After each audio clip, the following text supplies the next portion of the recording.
A lot of projects right in this small area right here, right in this little area. He's looking for 4 foot tall, and it looks like a single depth.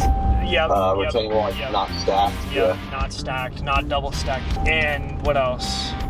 That's it. Yeah, it's the same thing. He wants a final grade wall, premium stone, and the whole shebang, the whole Hagerty Mack treatment.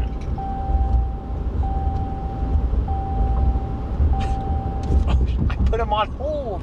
God damn it. Shit. What happened? I put you on hold by accident, but I said he wants a 4 foot tall wall, he wants the yard final graded, and he wants the whole Hagerty Mack treatment, the whole shebang. The whole shebang, all right. Yeah. Well, that works, man. I'll plop this into some software and figure out the length of it, come up with a quick bid from there. Sweet. You guys, we're stopping at our local spot.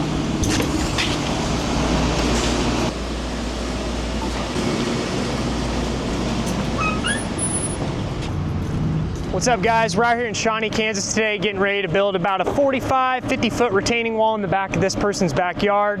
This is a new construction home. When I showed up to the site, we had some extra material here that we got to get hauled off in order to bring our rock in and have it staged. I had some gravel delivered earlier this morning. That gravel is going to be used as our base and for our backfill. And all this junky stuff's getting hauled off. Just gonna give you guys a little bit of a look on what this looks like before we get started here. By the end of the day, you'll have noticed a pretty big difference in what this yard's gonna look like. The idea here is that we're keeping this yard somewhat flat enough for these people to have a usable backyard, but in the middle is our high point, and that high point is where our water splits. Basically what we got to do on this one is I'm taking this wall about 19 feet off of this patio here. Our footing block is going to be about 13 inches or so into the ground. The blocks are about 13 inches thick, and we're going to go with a 4-inch gravel base that's going to be compacted with a fabric filter between the dirt and the gravel. It's going to be about 45 feet long. We're leaving about a 5 to 10 foot area on this side of the yard for the residents to take their mower up around the back of the wall. And then on this side, this is where it gets kind of interesting over here. We've got the neighbor already has an established wall. We tried speaking with them about possibly redoing that. Fucking right then, it's safety. I don't want my property. Don't give a fuck about your job. They were not about it, so we're going to do it like this. We're going to start with our center block, our apex block, and work away from that, like work around it, you know what I mean? So we'll start with this block. So if you want to start by basically digging this paint mark all the way down to grade, you can get an idea of what all needs to be cut out around it. There's no point in getting angry, so I fake a smile and wave. I hope that swinging door hits you all the way. Thanks for your time, girl. Have a nice day. Yeah, thanks for your time, girl. Have a nice day. Have a nice day.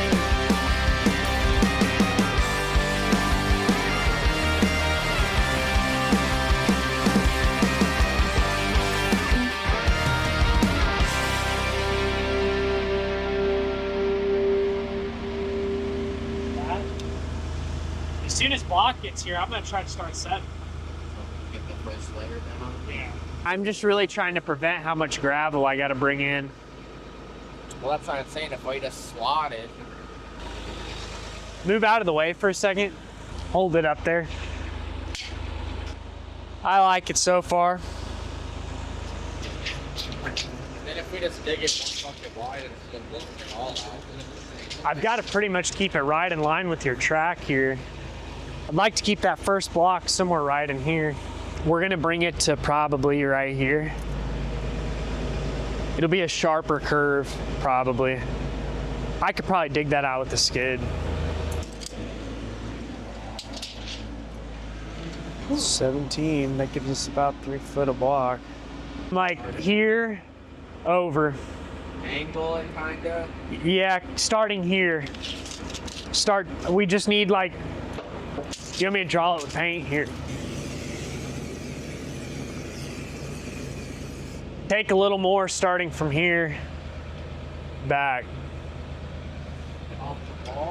Yeah, off the bottom mainly. You're getting kind of skinny on the bottom. Perfect.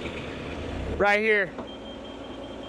As you can see, we've kind of gotten the first stage of the process going, and that's cutting out where the wall is going to be and exporting the material that we're long on to another job down the street, and also using that dirt to final grade around the front and sides of the house, so that way we don't have to haul in more dirt later, and builders don't like that. It's not good.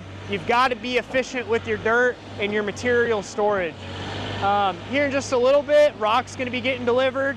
We'll start getting the trench actually cut out for our footing.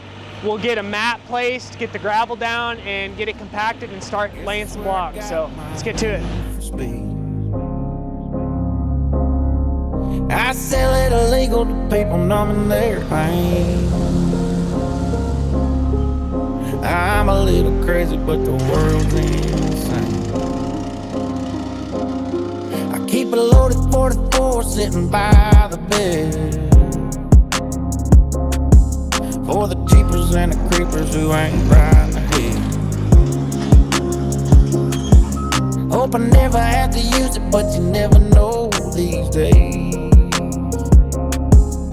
I'm a little crazy, but the world's insane.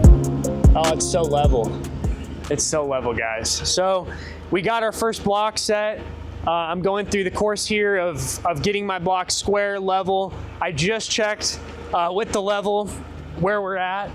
It's very level, straight to back. It's right in the middle there.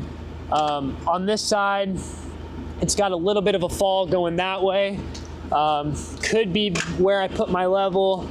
No, it is definitely a little bit out of level. So I'll give it a little bit of a tap right here and check it again.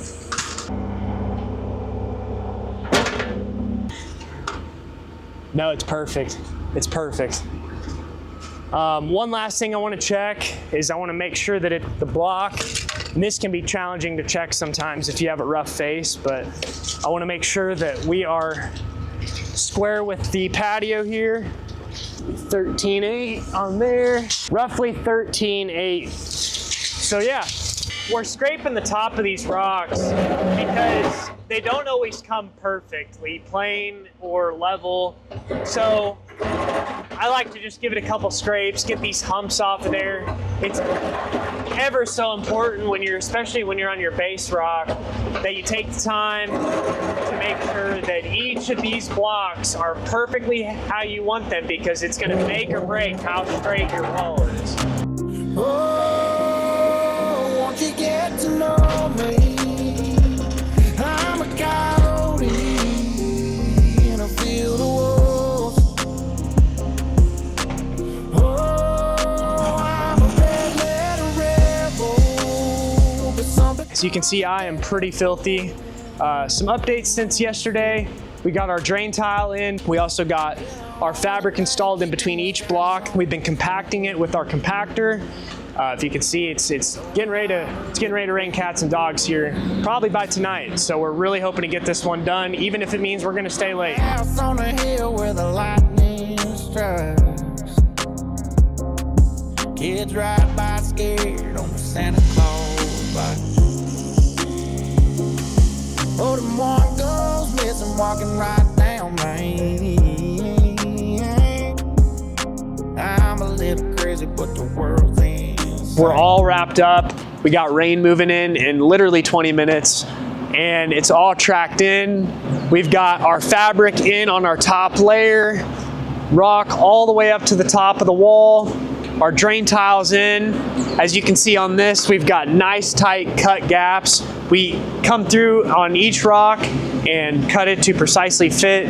And as soon as the rain clears off this weekend, we're gonna hop down the street and start another even bigger wall. And guys, behind me is the example of why we're kind of stuck in the predicament we're in with our wall.